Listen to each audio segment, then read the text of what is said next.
ಮಕ್ಕಳನ್ನ ನೋಡಿದ ಮೇಲೆ ದೇವರನ್ನ ನೋಡೋ ಅವಶ್ಯಕತೆ ಇಲ್ಲ. ದೇವರ ಗುಡಿ ಶಾಲೆ ಇದ್ರೆ ನಾನು ಶಾಲೆಗೆ ಹೋಗ್ತೀನಿ ಅಂತ ನಮ್ಮ ಗುರುಗಳು ಹೇಳ್ತಾ ಇದ್ರು ಅಂತ ಕೊಪ್ಪಳದ ಗವಿಶ್ರೀಗಳು ಹೇಳಿದ್ರು.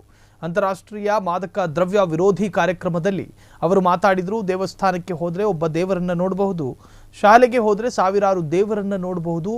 ಮಕ್ಕಳ ಮನಸ್ಸು ತಿಳಿಯಾಗಿರ್ತದೆ, ಮಕ್ಕಳು ದೊಡ್ಡವರಿಗೂ ಕಲಿಸ್ತಾರೆ. ಕುಡಿಯಲಾರದವರು, ಇಸ್ಪೀಟ್ ಆಡದವರು ಇಲ್ಲಿ ಸೇರಿದ್ದೀರಿ, ಇಸ್ಪೀಟ್ ಆಡೋರು ಕುಡಿಯುವವರು ಇನ್ನೆಲ್ಲೋ ಇದ್ದಾರೆ ಅಂತ ಸ್ವಾಮೀಜಿ ಹೇಳಿದರು. ಅಷ್ಟೇ ಅಲ್ಲದೆ ಮೊಬೈಲ್ ಮತ್ತು ಪುಸ್ತಕದ ಕತೆ ಹೇಳಿದ ಶ್ರೀಗಳು ಮನೆಗೆ ಕುಡಿದು ಗುಟ್ಕಾ ಹಾಕ್ಕೊಂಡು ಬಂದರೆ ನೀವೇಕೆ ಕೈ ಮುಗಿದು ಇವೆಲ್ಲ ಬಿಟ್ಟು ಬಿಡಿ ಅಂತ ತಿಳಿ ಹೇಳಿ ಎಂದು ಕರೆ ಕೊಟ್ಟರು. ಮನೆಯಲ್ಲಿ ಮಕ್ಕಳೇ ಬೆಸ್ಟ್ ಟೀಚರ್, ಬೆಸ್ಟ್ ಫ್ಯೂಚರ್ ಆಗಿದ್ದೀರಿ, ಹೀಗಾಗಿ ಜನ ವ್ಯಸನ ಮುಕ್ತ ಆಗಬೇಕು. ತಂದೆ ತಾಯಿಯ ಆಸ್ತಿ ಕೇಳೋರು ಮಕ್ಕಳಲ್ಲ, ತಂದೆ ತಾಯಿಯ ಆದರ್ಶ ಕೇಳೋರು ನಿಜವಾದ ಮಕ್ಕಳು ಅಂತ ಶ್ರೀಗಳು ಹೇಳಿದರು. ತಲೆ ತಗ್ಗಿಸುವಂತೆ ಮಾಡುವೆ ಅಂತ ಮೊಬೈಲ್ ಹೇಳಿದ್ರೆ ಪುಸ್ತಕ ನಿನಗೇನು ಹೇಳ್ತೈತಿ ಅಂದ್ರೆ ನನ್ನ ಖಾಯಂ ನೀವು ಉಪಯೋಗ ಮಾಡಿದ್ರೆ ಊರಾಗ ನಿನಗೆ ತಲೆ ಎತ್ತಿ ತಿರುಗುವಂತೆ ಮಾಡುವೆ ಅಂತ ಪುಸ್ತಕ ಹೇಳ್ತದೆ. ಈ ಅರಿವು ನಮ್ಮಲ್ಲಿ ಬೇಕಾಗ್ತದೆ.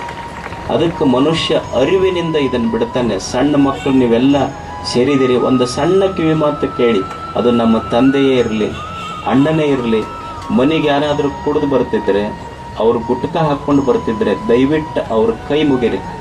ಕೈ ಮುಗಿದು ಅವರಿಗೆ ನೀವು ರಿಕ್ವೆಸ್ಟ್ ಮಾಡಿಕೊಳ್ಳಿ, ದಯವಿಟ್ಟು ಇವತ್ತಿಂದ ಬಿಡಿ ಅಂತ. ನಿಮ್ಮ ತಂದೆ ತಾಯಿಗಳಿಗೆ ಅವ್ರು ಭಾಳ ದೊಡ್ಡವ್ರಾಗ್ತಾರ್ರಿ, ನಾವು ಹೆಂಗೆ ಹೇಳೋಕ್ಕಾಗ್ತೈತಿ, ನಾವು ಭಾಳ ಸಣ್ಣವರು ಅಂತ ತಿಳ್ಕೊಬೇಡ್ರಿ. ನೀವು ದೀಪ ಎಷ್ಟಿರ್ತೈತಿ ಮನ್ಯಾಗ, ಭಾಳ ಸಣ್ಣದಿರ್ತೈತಿ. ದೀಪ ಸಣ್ಣದಿದ್ರು ಸಹಿತ ಅದ್ರ ಬೆಳಕು ಭಾಳ ಇರ್ತೈತಿ. ಮಕ್ಕಳು ಸಣ್ಣ ಇದ್ರು ಅವ್ರ ಮಾತಿನಲ್ಲಿ ಸಾಮರ್ಥ್ಯ ಭಾಳ ಇರ್ತೈತಿ. ಅದಕ್ಕೆ ನಿಮ್ಮ ತಂದೆ ತಾಯಿಗಳಿಗೆ, ನಿಮ್ಮ ತಂದೆಗೆ ಯಾರಾದರೂ ಕುಡಿದು ಬರುವ ತಂದೆ ಇರಲಿ ಅಥವಾ ಅಣ್ಣ ತಮ್ಮಂದಿರಿದ್ದರೆ ಅವರಿಗೆ ಯಾವ ಬೆಸ್ಟ್ ಟೀಚರ್ಸು ಇಲ್ಲ. You are the best teachers and you are the best preachers. ನಿಮ್ಮಷ್ಟು ಚಲೋ ಗುರುಗಳ ಯಾರೂ ಇಲ್ಲ ಮನ್ಯಾಗ. ನೀವು ಸಂಕಲ್ಪ ಮಾಡಿದ್ರೆ ನಿಮ್ಮ ಮನೆಯ ಆರುವ ದೀಪವನ್ನು ನೀವೇ ಹಚ್ಚಿಸ್ಬೋದು, ಮತ್ತೆ ಯಾರ ಕಡೆಯಿಂದನೂ ಸಾಧ್ಯ ಇಲ್ಲ. ಇದೇ ಒಂದು ಸಂಕಲ್ಪ ಮಾಡಿ ಇಲ್ಲಿಂದ ನೀವು ತೆರಳಿ ಸಾಹೇಬರು ಜಿಲ್ಲಾಡಳಿತ ಮಾಡಿದಂಥ ಇದ್ದಾಗ ಸ್ವಸ್ಥ ಸಮಾಜ ನಿರ್ಮಾಣ ಆಗ್ತದೆ.